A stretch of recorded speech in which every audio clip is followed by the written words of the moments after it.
Good morning, class.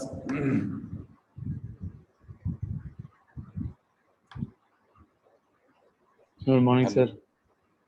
Okay बेटा, मेरी आवाज सभी को आ रही है properly?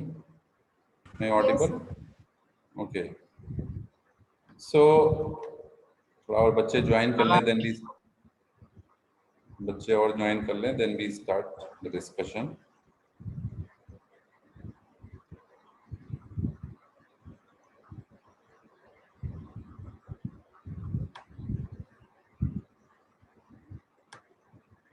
Okay, so I think the students have joined. Okay, so I am going to start the session. Lecture we have discussed the coordinate system along with some vector introduction. Discuss about cylindrical coordinate system and spherical coordinate system and how they connect with. Is it clear? ठीक है बेटा, आवाज आ रही है सभी को properly? Yes sir. Okay, सो देख हमें क्या करना है, हमको एग्जैक्टली ये करना है कि हमारे पास जो कोऑर्डिनेट सिस्टम है, जो मैंने 3 कोऑर्डिनेट सिस्टम आपको बताए थे। पहला बताया था रेक्टेंगुलर कोऑर्डिनेट सिस्टम, जिसका दूसरा नाम भी कार्टेशियन कोऑर्डिनेट सिस्टम है। उसके बाद जो सेकंड आपका आता है वो आता है सिलेंड्रिकल कोऑर्डिनेट सिस्टम, जिसको हम लोग दूसरा नाम इसका सर्कुलर सिलेंड्रिकल कोऑर्डिनेट सिस्टम भी बोलते हैं। और जो लास्ट में थर्ड है वो स्फेरिकल कोऑर्डिनेट सिस्टम है। ठीक है, तो हमें क्या करना है, हमको अब आज मैं जो आपको बताऊंगा वो कैसे हम सिलेंड्रिकल कोऑर्डिनेट या स्फेरिकल कोऑर्डिनेट को कार्टेशियन कोऑर्डिनेट में रिप्रेजेंट कर सकते हैं, ये हम आपको बताएंगे। ठीक है, तो सबसे पहले देखते हैं सिलेंड्रिकल कोऑर्डिनेट से हम स्टार्ट करेंगे। और इसको बताने से पहले मैं आपको कुछ चीजें और बता देता हूं। जैसे कार्टेशियन कोऑर्डिनेट्स में जो हमारे पॉइंट्स थे वो एक्स, वाई और जेड थे, जिनको हम कोऑर्डिनेट पॉइंट्स भी बोलते हैं। इनकी वैल्यूज हम लोग निकालते हैं, x, y and z, simply x axis, y axis and z axis, जो कि कार्टेशियन कोऑर्डिनेट्स पॉइंट। ठीक है, सिलेंड्रिकल कोऑर्डिनेट्स में जो पॉइंट्स होते हैं रो, फाई एंड जेड होते हैं। ठीक है, रो, फाई एंड जेड। क्लियर? रो क्या है? रो हमारा जो होता है वो रेडियल एक्सिस होती है या रेडियल डिस्टेंस होती है। ठीक है, फाई क्या होता है? फाई हमारा एजीमुथ एंगल होता है। ठीक है, जेड हमारा क्या होता है? जेड हमारा नॉर्मली जेड एक्सिस पॉइंट होता है। यहां तक समझ में आ रहा है बेटा सभी को? हेलो? Yes sir. ठीक है, फाई क्या था? Phi is azimuth angle. ये देखिए फाई है ना, इसको एजीमुथ एंगल बोलते हैं। ठीक है, तो अब देखिए जो हमारे तीनों पॉइंट्स हैं means rho, phi and z, इनको हम in terms of x Y z निकालने की कोशिश करेंगे। क्लियर? या ये कह सकते हैं x Y Z in terms of rho, phi and z के टर्म्स में निकालेंगे। ठीक है, जेड जो इन दोनों में कार्टेशियन में सिलिंड्रिकल कोऑर्डिनेट में एक पॉइंट कॉमन है, वो कौन सा कॉमन पॉइंट है आपको दिख भी रहा होगा, जेड पॉइंट। वहां पे एक्स वाई जेड कोऑर्डिनेट्स थे, यहाँ रो, फाई, जेड है, तो जेड पॉइंट दोनों में कॉमन है। ठीक है, बस 2 पॉइंट डिफरेंट है, वहां पे एक्स और वाई की जगह पे यहाँ पे रो एंड फाई है, इसमें सिलेंड्रिकल कोऑर्डिनेट। ठीक है, वहां पे जो यूनिट वेक्टर हैं, पहले तो मैं आपको कुछ नोटेशंस बता रहा हूँ क्योंकि वो नोटेशंस बार बार यूज होंगे, आपको नोटेशंस का बहुत ध्यान रखना है। जैसे मैं आपको लिख के ही बता देता हूँ। जैसे देखिए, जो मैं कार्टेशियन कोऑर्डिनेट की बात कर रहा हूँ उसमें हमारे पॉइंट्स थे x, y and z x point. ठीक है, जिसको रो, फाई और जेड में, rho, phi and z. Is it clear? ये बेटा सभी को क्लियर हो रहा है? ये हमारे कार्टेशियन कोऑर्डिनेट पॉइंट है ये वाले, ठीक, और ये हमारा सिलेंड्रिकल कोऑर्डिनेट पॉइंट है। ठीक है, इनमें आपस में रिलेशन है। ठीक है, ये रिलेशंस भी हम निकालेंगे। ठीक है, जो कि अभी मैं समझाऊंगा आपको। ठीक, बाकी इसके अलावा 3 चीजें और हैं। वो 3 चीजें क्या हैं? जैसे एक्स, वाई, जेड जो हमारा कार्टेशियन कोऑर्डिनेट सिस्टम है, उसमें जो यूनिट वेक्टर होते हैं, यूनिट वेक्टर क्या होते हैं? जिनका मैग्नीट्यूड 1 होता है। परपेंडिकुलर जो डायरेक्शन होती है वो यूनिट वेक्टर की होती है। जैसे एक्स वाई प्लेन है, उसके परपेंडिकुलर आपका जो बीचों बीच में एक लाइन होगी जो दोनों के परपेंडिकुलर होगी, that will represent the unit vector. Clear? वो unit vector x y plane में यूनिट वेक्टर ए जेड होगा, वाई जेड में यूनिट वेक्टर ए एक्स होगा। ठीक है, और जो थर्ड वाला है एक्स जेड, उसमें होगा ए वाई। क्लियर? तो एक्स वाई जेड जो हमारा कार्टेशियन कोऑर्डिनेट है उसमें यूनिट वेक्टर होता है ए एक्स, वाई की डायरेक्शन में जो यूनिट वेक्टर होता है वो ए वाई होता है। ठीक है, और जेड की डायरेक्शन में यूनिट वेक्टर ए जेड होता है, किसमें, कार्टेशियन कोऑर्डिनेट में, ठीक है। इसको अगर हम यहाँ पे रिप्रेजेंट करेंगे, यही यूनिट वेक्टर हमारे सिलेंड्रिकल कोऑर्डिनेट में किस तरह से रिप्रेजेंट, यूनिट वेक्टर हमारे हो जाएंगे ए रो, ठीक है, ए फाई और a z, a rho a phi and a z. समझ में आ रहा है बेटा सभी को ये? Yes sir. ये जो एरो ए फाई और ए जेड है में और जेड डायरेक्शन, क्योंकि यूनिट वेक्टर हमेशा उस पर्टिकुलर वेक्टर की डायरेक्शन में ही होता है। जैसे रो वेक्टर की डायरेक्शन में यूनिट वेक्टर एरो होगा, फाई की डायरेक्शन में ए फाई होगा, जेड की डायरेक्शन में ए जेड होगा। क्लियर? तो अब हम देखिए ट्रांसफॉर्म क्या हो रहा है, ए एक्स एरो में, ए वाई ए फाई में, a z a z, a z और ए जेड यहाँ सेम ही है। क्लियर? कई जगह आपको सिंपली रो फाई जेड, तो मीनिंग लेकिन एक ही है। जैसे रो यूनिट वेक्टर रो कैप भी लिख सकते हैं आप, फाई को फाई कैप भी लिख सकते हैं स्मॉल में, और जेड को जेड कैप भी लिख सकते हैं। इस तरह से भी रिप्रेजेंटेशन आप दे सकते हैं ए rho a phi A Z का, ठीक है, उससे कोई दिक्कत नहीं है। ठीक है, अब हमको क्या करना है, अब आपको हम सीधे चलते हैं इस डायग्राम पे। ठीक है, ये एक डायग्राम है जो कि आपको दिख रहा होगा, जिसमें ये एक्स एक्सिस है, ये वाई एक्सिस है, ये जेड एक्सिस है। एक पॉइंट हमने पी लिया है यहाँ पे, ठीक है, इस सेंटर से ये पॉइंट पी है। ठीक है, इस पॉइंट पी से हमने क्या किया, एक प्रोजेक्शन ड्रॉ किया है नीचे की तरफ, आप देख सकते होंगे डायग्राम में दिख रहा होगा। We have draw a projection on the downward direction, जो कि इस पॉइंट पे कहीं जाके मीट हो रहा है। ठीक है, अब इस पॉइंट को हमने इस ओरिजिन से मिला दिया, ओरिजिन मिला दिया, ये हमारी लाइन आ गई। ठीक है, ये लाइन क्या रिप्रेजेंट करेगी, रेडियल डिस्टेंस। रेडियल डिस्टेंस को किससे रिप्रेजेंट कर रहे हैं, रो से। Is it clear? ये जो रो है, ये हमारा ये वाला ही रो है, ये जो हमने बताया, समझ में आ रहा है बेटा? Yes sir. ठीक, ये रेडियल डिस्टेंस रो हो गया। ये जो एक्सिस, ये जो रो वाली हमारी लाइन है, जो ये एक्स एक्सिस के साथ जो एंगल बना रही है, वो हमारी क्या बना रही है, फाई एंगल बना रहा है। देखिए ये जो रो लाइन है, एक्स एक्सिस के साथ क्या एंगल बना रही है, फाई एंगल बना रही है। Is it clear? तो जो रो का एक्स की तरफ कंपोनेंट होगा वो क्या हो जाएगा, रो कॉस फाई। रो का एक्स की तरफ अगर हम कंपोनेंट निकालेंगे तो एक्स इज इक्वल टू आ जाएगा रो कॉस फाई। आएगा कि नहीं आएगा, बताइए? Yes sir. आएगा। तो देखिए एक्स की वैल्यू हमारी हो गई रो कॉस फाई, यहाँ देख सकते हैं आप लेफ्ट साइड में x is equal to rho cos phi. ठीक है, और ये तो हमारा फाई हो गया, ये 90 डिग्री का एंगल है, ये हमारा एंगल कितना कहलाएगा बेटा, वाई एक्सिस के साथ ये लो वाली लाइन एंगल बनाएगी और 90 माइनस फाइव बनाएगी। ठीक है, this will be 90 minus five. ठीक है, ये आपका हो जाएगा 90 माइनस फाइव। अब अगर हम 90 माइनस फाइव के साथ इस रो वाली लाइन का कंपोनेंट निकालेंगे वाई की तरफ, तो क्या आ जाएगा, y is equal to rho cos 90 minus five, y is equal to rho cos 90 minus five. Cos 90 minus five क्या होता है बेटा, साइन फाइव। साइन फाइव होता है, यस सर। हेलो? तो y का कंपोनेंट क्या बन जाएगा, rho sign five, y will be your rho sine five. z की अगर हम बात करेंगे तो z हमारी वही एक्सिस है जो सिंपली कार्टेशियन कोऑर्डिनेट में थी या रेक्टेंगुलर कोऑर्डिनेट में थी। तो z एक्सिस हमारा सिंपली z पॉइंट रिप्रेजेंट करेगा। जैसे मान लीजिए यहाँ तक हमारा ओरिजिन से z पॉइंट है, तो इसको हमने z ले लिया। Is it clear?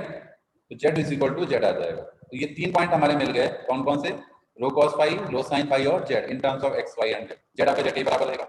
अब हमें क्या करना है, इन x और y को स्क्वायर करना है और ऐड करना है, लेफ्ट और राइट दोनों साइड। Is it clear?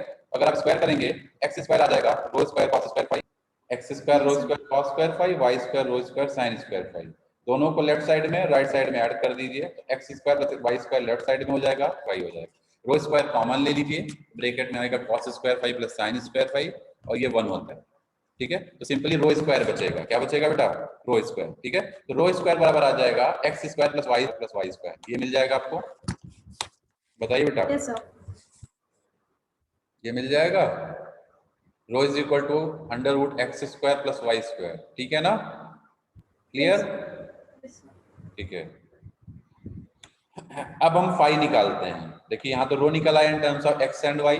अगर हम फाई निकालेंगे तो फाई कैसे निकालेंगे, सिंपली क्या करना है, इस y को, तो y by x is equal to आ जाएगा rho sine phi upon rho cos phi, rho से रो कैंसिल हो जाएगा, sine phi upon cos phi आ जाएगा tan phi, tan phi is equal to y by x, तो phi is equal to tan inverse y by x. ये बात समझ में आ रही है सभी को?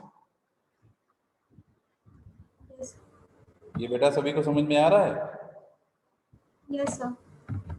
जेड आपका सिंपली जेड ही रहेगा क्योंकि जेड जेड के बराबर है। ठीक है, तो ये देखिए रो फाई और जेड हमको मिल गया in terms of what, x y and z. Clear?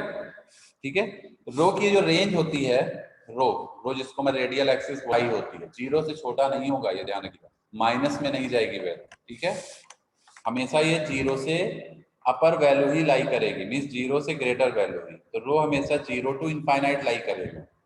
ठीक है, तो देखिए यहाँ लिखा भी हुआ है rho is always greater than equal to zero, या आप रेंज के फॉर्म में लिखना चाहें तो जीरो से इनफाइनाइट के बीच में रो लाई करेगा।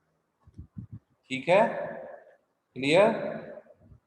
Yes, sir. Yes sir. कल भी हमने बताया था आपको ये रेंज। ठीक है, जेड हमारा जो लाई करेगा वो माइनस इनफाइनाइट से प्लस इनफाइनाइट के बीच लाई करेगा। जेड आपका माइनस टू प्लस हो सकता है क्योंकि जैसे जेड का ये पॉजिटिव कंपोनेंट है तो जेड का नीचे भी आ सकता है नेगेटिव कंपोनेंट इस डायरेक्शन में। ठीक है, तो जेड आपका माइनस इनफाइनाइट से इनफाइनाइट लाई करेगा लेकिन रो पॉजिटिव रहेगा।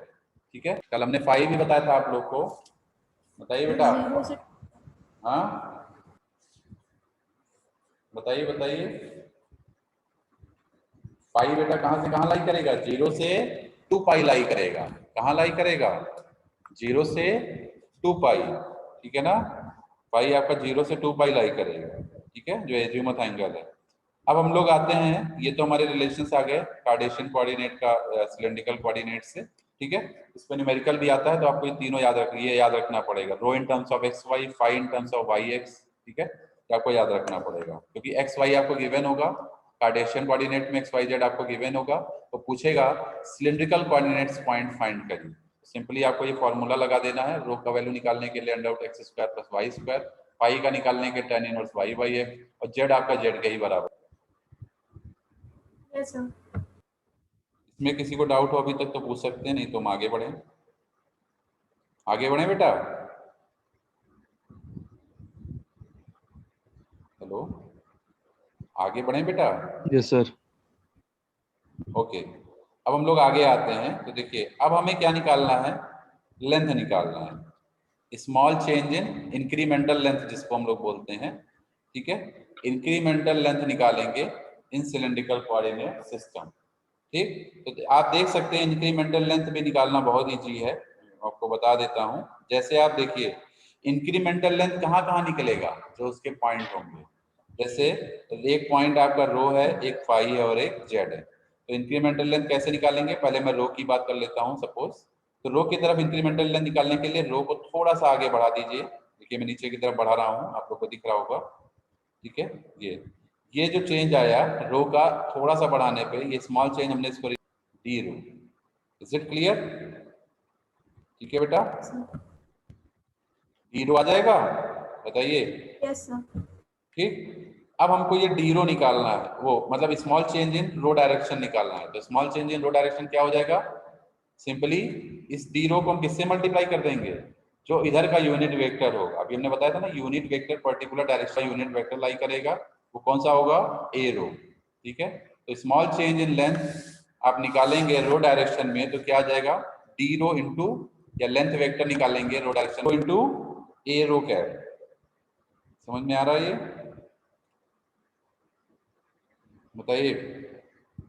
डी रो यस इंटू सर। ए रो कैप आ जाएगा, तो देखिए ये आ गया डी रो यस सर। इंटू ए रो कैप। ये स्मॉल लेंथ हो गया किस डायरेक्शन में, इंक्रीमेंटल लेंथ रो डायरेक्शन में। ठीक है, ऐसे ही फाई डायरेक्शन में निकालेंगे, तो फाई में निकालने के लिए क्या करना पड़ेगा, देखिए फाई आपका जो है वो इस डायरेक्शन में चल रहा है, ये देखिए ये फाई है, फाई को भी हम थोड़ा सा बढ़ाते हैं। देखिए हमने फाई को थोड़ा सा बढ़ाया, इसको थोड़ा पहले क्लियर करता हूँ। ये देखिए फाई हमारा ये है, इस फाई को हम थोड़ा सा आगे बढ़ाएंगे इधर की तरफ। ठीक है, मान लीजिए यहाँ मैंने, एक मिनट, ये देखिए फाई को हमने इधर की तरफ बढ़ा दिया, ये। ठीक है, ये हमारा हो गया d phi change, this is what d phi change. इस डायरेक्शन में डी फाई आपको निकालना है। डी फाई निकालने के लिए हमने क्या किया, एक लाइन हमने ऐसे ड्रॉ किया यहाँ पे, we have draw a line, और इस आर्क को कैलकुलेट करेंगे। क्या कैलकुलेट करेंगे, ये आर्क जो है। ठीक है, मेरी बात समझ में आ रही है, और क्लियर करने की कोशिश करता हूँ। ये देखिए इसको जब हमने फाई को, ये आपका फाई है, इसको हमने थोड़ा सा इधर बढ़ाया। ठीक, तो ये लाइन जो हमारी रो वाली है ये हमारी थोड़ी इधर की तरफ आ गई।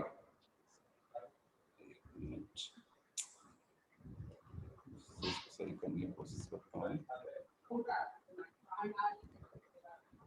हेलो बेटा, आवाज आ रही है मेरी? Yes sir. देखिए एक्चुअली माउस से बनाने में थोड़ी प्रॉब्लम हो रही है, मैं फिर भी ड्रॉ करने की कोशिश करता हूँ।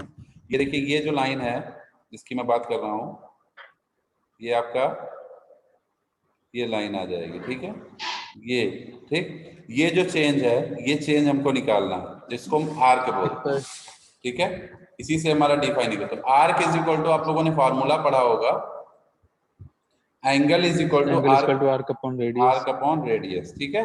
तो वही हम लोग लगाएंगे। तो देखिए एंगल, तो हमारा एंगल क्या कहलाएगा? एंगल जो चेंज हो रहा है, चेंज क्या हो रहा है? फाई से डी फाई हो रहा है, तो ये डी फाई है, तो D phi is equal to हो जाएगा, D phi is equal to arc. Arc जो है, आर्क को हम लेंथ मान लेते हैं, जो हमें निकालना भी है, ये आर्क है। आर्क को हम लेंथ मान लेते हैं, लेंथ इज योर एल, ठीक है।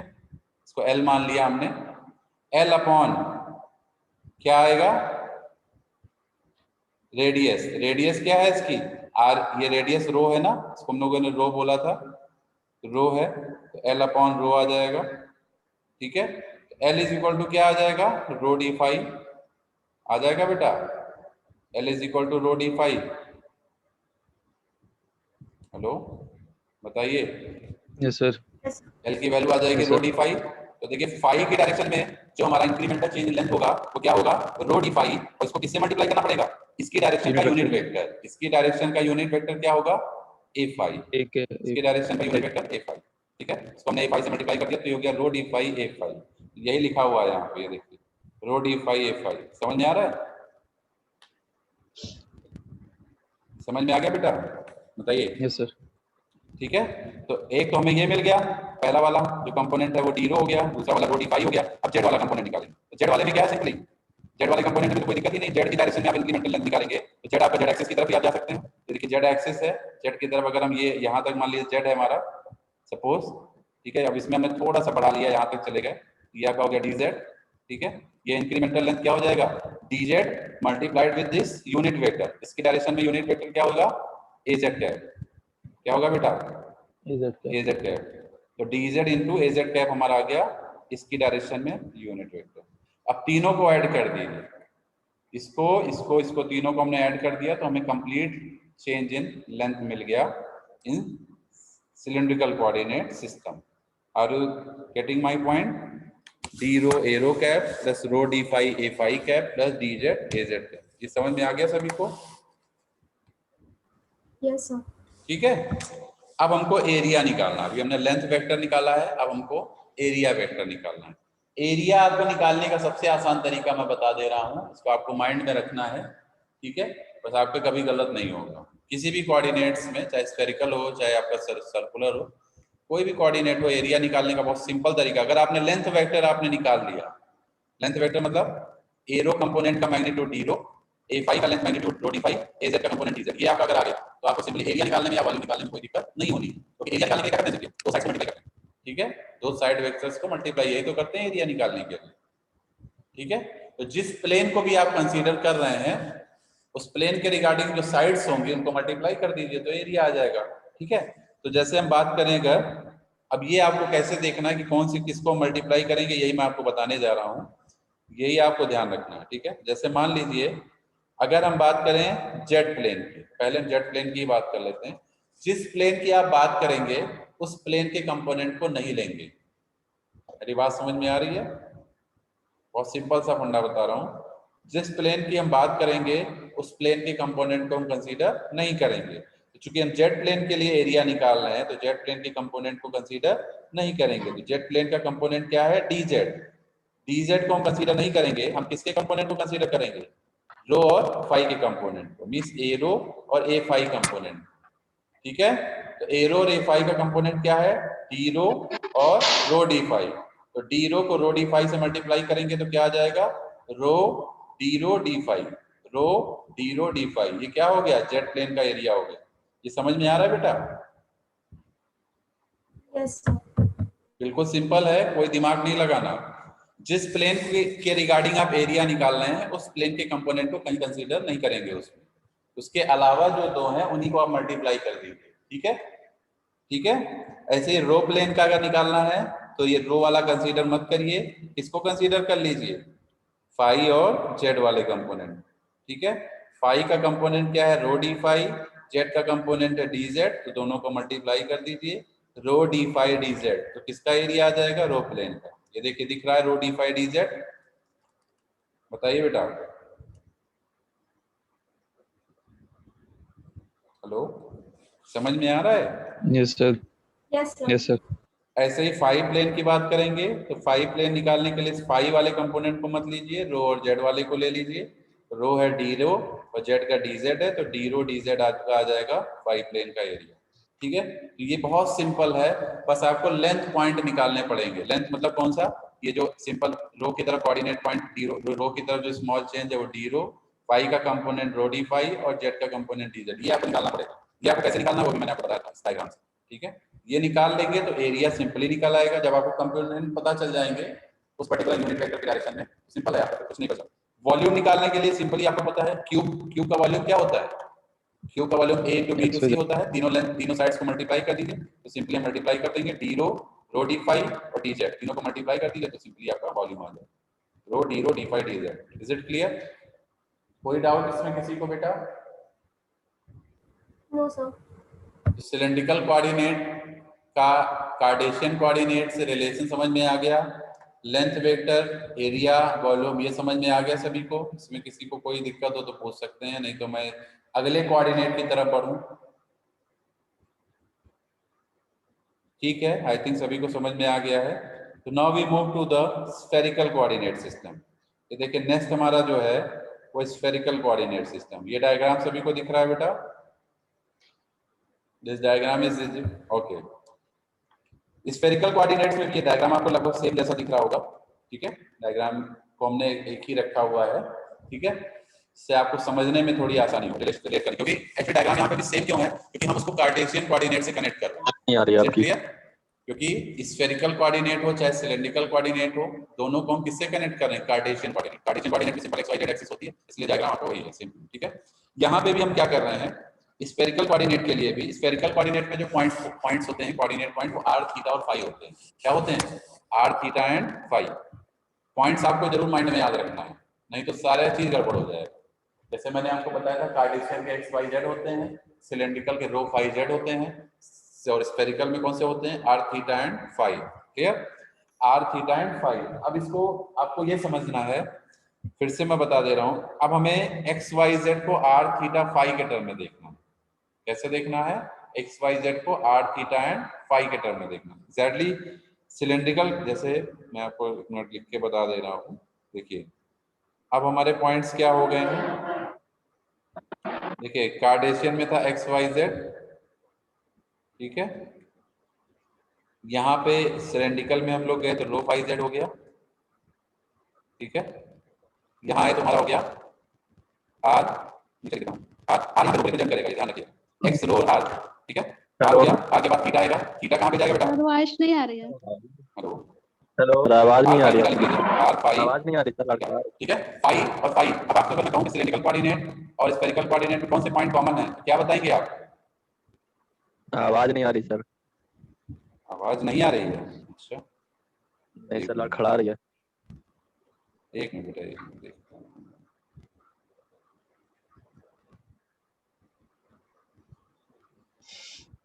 अभी आ रही है आवाज? Hello, yes sir. Yes, sir. कितनी देर से आवाज नहीं आ रही थी बेटा, अभी तुरंत या फिर? तुरंत 5 मिनट होगा।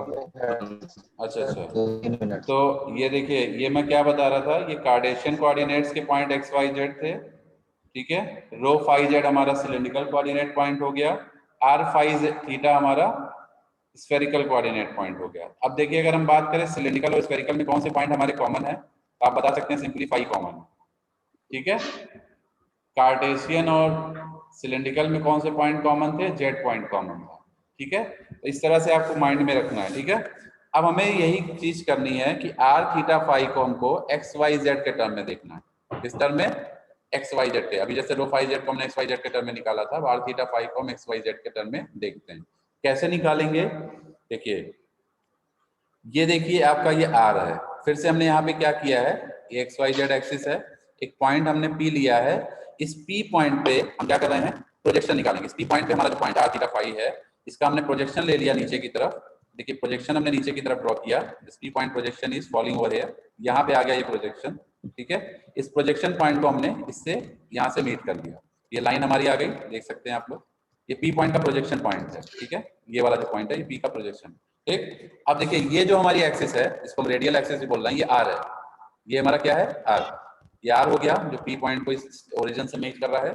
ये आपका फाई हो गया, जो इस प्रोजेक्शन लाइन, जो प्रोजेक्शन पॉइंट लाइन बनाते हुए एक्स एक्सिस का फाई हो गया। जैसे कि आपका सिलेंड्रिकल में भी ऐसे ही था ना, क्योंकि दोनों पॉइंट कॉमन दोनों। और बाकी जो थीटा है, थीटा एंगल आपका ये एंगल है, किससे बन रहा है, इस लाइन से।